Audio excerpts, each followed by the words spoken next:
Dengan saya, apakah pembuktian selain bukti aslinya Ya, juga bisa pembuktian terhadap sesuatu tindak pidana? bisa. Makanya ada laboratorium forensik ya untuk menguji. Jadi tidak semata-mata hanya bukti asli saja, Betul. tapi bukti yang lain yang bisa mendukung tentang keasliannya. Betul. Itu juga bisa di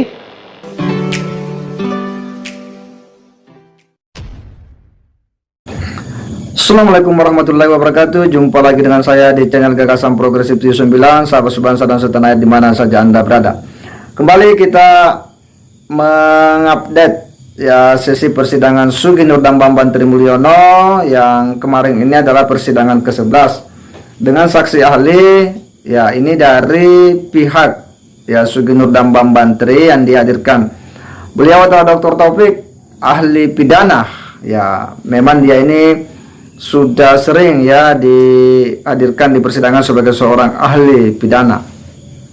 Ada hal yang kemudian menarik ketika hakim ini kemudian mencoba menggali ya informasi dari ahli ini terkait dengan bagaimana metode pembuktian. Pembuktian dalam hukum pidana ini yang kemudian digali secara lebih detail ya oleh hakim. Karena memang selama ini ya dalam berbagai persidangan ya terkait dengan pembuktian ini hal yang selalu menjadi sorotan. Kenapa? Karena para kuasa hukum Bambang Tri dan Sugi Nur itu selalu berteriak-teriak agar ijazah asli Pak Jokowi itu bisa dihadirkan. Sebab jika tidak, maka tidak ada alasan bagi hakim untuk kemudian memutus Sugi Nur dan Bambang Trimulyono itu bersalah. Katanya jika asli itu tidak dihadirkan, itu yang sering mereka ya gembar-gemborkan. Dan ketika hakim ini kemudian ya mencoba menggali tentang pembuktian dalam hukum pidana, apakah ketika aslinya tidak bisa dihadirkan, tidak bisa diperlihatkan, bisakah dengan pembuktian dengan cara lain? Dan apa jawaban daripada ahli ini? Ternyata itu bisa. Jadi itu bisa dengan bukti lain tanpa harus menghadirkan ijazah, tanpa harus menghadirkan yang aslinya. Nah, untuk lebih jelasnya kita akan coba simak seperti apa ya ketika hakim ini betul-betul menggali informasi daripada ahli ini. Mari kita simak. Saudara ahli tadi mengatakan berkaitan dengan masalah pembuktian. Ya. Oke, pembuktian. Pembuktian sebagaimana dalam hukum pidana selain bukti asli, Ya. gitu tadi ya. Ya. Selain bukti asli, tadi saudara ahli memberi contoh masalah mobil Ya. Toyota, Ya. apapun itu ya Toyota. Ya Toyota. Orang yakin bahwa itu benar Oke. mobil Toyota. Itu ya. Ya. Seumpama contoh itu saya lanjutkan dengan Toyota. Ya. Toyota kemudian saya perlihatkan, Ya. kan? Sasisnya mungkin mereknya Toyota, Ya. kemudian teretnya di situ Toyota dan lain-lain, begitu ya. Ya. Ini berkaitan mobil. Ya. Namun ini pertanyaan jadi lain. Itu tadi hubungannya sama Toyota ya. Ya. Pertanyaan saya, apakah pembuktian selain bukti aslinya, Ya. bukti di SD, di SMP, di Ya. SMA, teman-teman dan lain-lain, otoritas yang Ya. Ya. yang Memiliki kewenangan, yang memiliki kewenangan dan lain-lain, itu juga bisa pembuktian terhadap sesuatu tindak pidana. bisa. Makanya ada laboratorium forensik ya untuk menguji. Jadi tidak semata-mata hanya bukti asli saja, Betul. tapi bukti yang lain yang bisa mendukung tentang keasliannya. Betul. Itu juga bisa diwujudkan, begitu ya. Juga bisa dipraktekkan, dijadikan pembanding. Ya. Yang terakhir, saya kepengen tahu, Ya. saudara ahli tadi sudah membuat buku apa, Pak? Buku saya ada 10 buku ITE ya, informasi dan transaksi elektronik, bukan undang-undang subversi. Itu buku saya. Oke, gitu ya. Ya. Saya kepengen ngerti. Ya. Dengan membuat buku sumbernya dari mana saja? Sah atau tidak dan lain-lain. Ya, Monggo, baik. silakan. Terima kasih. Karena saya seorang akademisi, buku saya by research. Jadi saya melihat praktek empiris di pengadilan yang saya muat adalah persidangan Dr. Martanto di Wonogiri, kepala ID yang di WhatsApp grup tapi bisa dipidanakan, ya.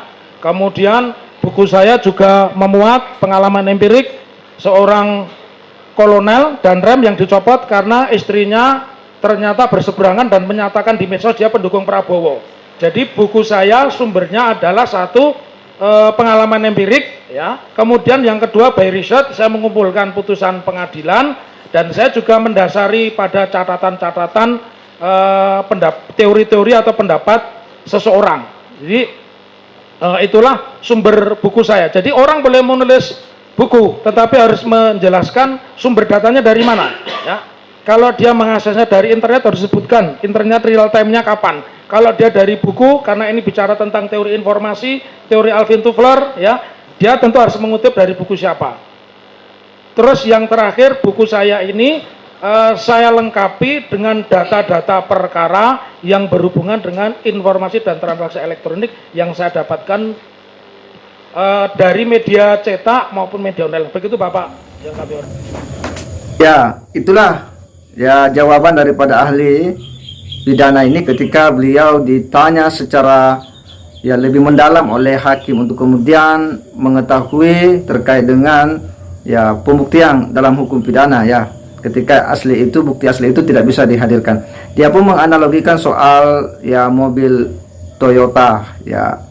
Dan analogi itu ya kemudian pada akhirnya dibawa kepada ya dugaan ketika ya yang asli ini tidak bisa dihadirkan, ya keterangan-keterangan ya ketika dia sekolah SD, SMP, SMA dan seterusnya, demikian pula informasi daripada institusi yang berwenang, ya itu dianggap sebutlah dikesampingkan. Kemudian ijazah asli ini tidak bisa dihadirkan, tidak bisa didatangkan.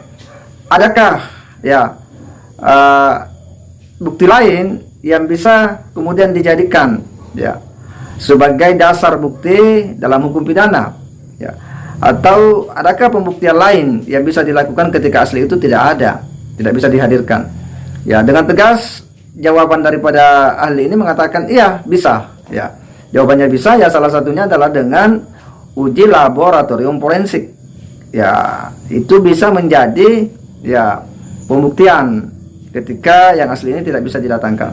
Nah, disinilah semakin terang ya, semakin jelas kepada kita semua bahwa kemudian tanpa harus menghadirkan yang asli pun ya masih ada cara lain untuk kemudian ya membuktikan. Nah, salah satunya itu tadi ya uji laboratorium forensik. Di satu sisi hakim juga ini kemudian menggali kepada ahli ini kemampuannya sebagai seorang akademisi yang memang sudah menulis banyak buku ya, kalau tidak salah tadi disebut ada 10 buku yang dia sudah tulis. Dan ketika ditanya bagaimana sih kemudian metode dan tata cara penulisan, ya, dan dengan tegas dijawab oleh ahli ini bahwa ya dia menulis buku selama ini itu terkait dengan ya undang-undang transaksi elektronik itu by riset, ya. Dia juga menulis dengan ya kajian empirik, ya. Dia juga membangun argumentasinya berdasarkan teori dan pendapat-pendapat ahli, ya. Demikian pula dia menegaskan bahwa ketika kita menulis itu harus jelas sumbernya. Sumbernya ini ketika kita mengutip ya harus jelas dari buku mana sumbernya, pendapatnya siapa. Ketika itu dari internet ya itu harus real time, ya harus jelas kapan diambil itu, waktunya, kemudian linknya. Ini sebenarnya lebih pada hakim mau mengkonfirmasi karena buku Jokowi Undercover yang selama ini dijadikan dasar oleh Bang Bantri untuk menuding Pak Jokowi yang menurutnya itu juga hasil penelitian, ya. Nah, disinilah hakim ini kemudian menemukan sebuah informasi penting dan saya kira ini adalah sebuah fakta persidangan yang nantinya hakim ini akan membangun keyakinannya dalam memutus perkara ini. Ya jelas bahwa masih ada cara lain pembuktian tanpa harus ya menghadirkan yang asli. Saya kira demikian. Wassalamualaikum warahmatullahi wabarakatuh.